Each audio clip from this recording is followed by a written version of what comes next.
Senator Seward. Goldblatt, rather. I'm Howard Goldblatt, the Director of Government Affairs for the Coalition Against Insurance Fraud. I appreciate the opportunity to testify today and will summarize my testimony. The Coalition Against Insurance Fraud is a national broad-based alliance of insurers, consumer groups, and government organizations dedicated to combating all forms of insurance fraud through education and advocacy. We are recognized as one of the leading anti-fraud organizations in the nation, and similarly, we have testified before this committee on numerous occasions over the last several years. New York consumers clearly are paying dearly for the increased auto fraud. It is draining consumers and the state economy. It is past time to tackle this fraud tax New York consumers are paying. Costs that are draining family budgets, small businesses' ability to compete, and the state from having a truly vibrant economy. Let me get to some of the recommendations. For years, we have supported efforts in New York to enact an anti-runner law. It is a model law that we've worked on at the Coalition several years ago, and we're pleased that we see it in the legislature. Unfortunately, we think it's time to enact it now. We applaud your efforts on criminalizing the staging of automobile crashes. I remember coming to your committee several years ago to testify and bringing Alice Ross's brother with us to bring this issue to your attention. I think it's time to enact it now. Several years ago, you've heard before, you enacted a decertification of a provider from the no-fault insurance system if he or she is charged with insurance fraud.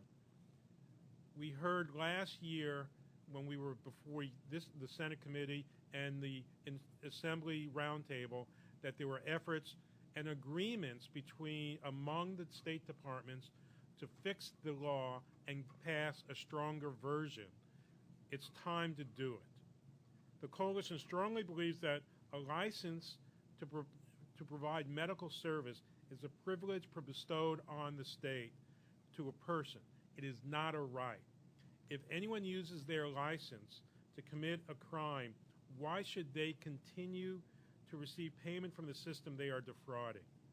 We believe there are enough honest providers willing to supply service in New York so that you don't need to have crooks providing medical or chiropractic care to treat those people injured in automobile crashes.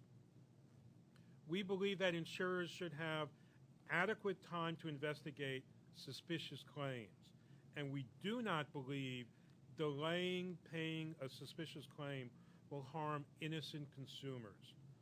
Claims will be paid in a timely manner, but those suspicious ones should be fully investigated.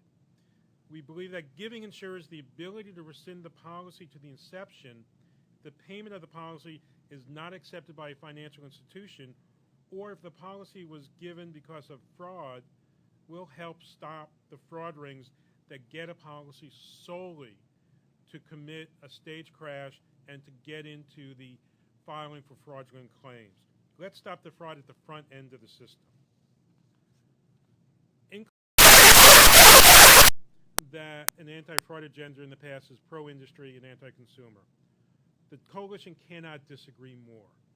Anti-fraud is anti-crime and pro-consumer.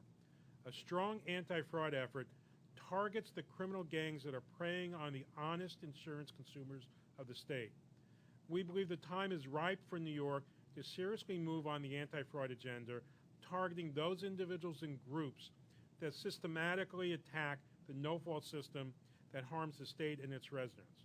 Fraud weakens the foundation on which automobile insurance system is built, and it is incumbent upon you, the lawmakers of New York, to strengthen the foundation and the system itself for the benefit of the residents of New York. It is sound policy and necessary. Thank you for the opportunity to testify, and we're willing to help in any way we can as you move forward. Thank you very much, Howard.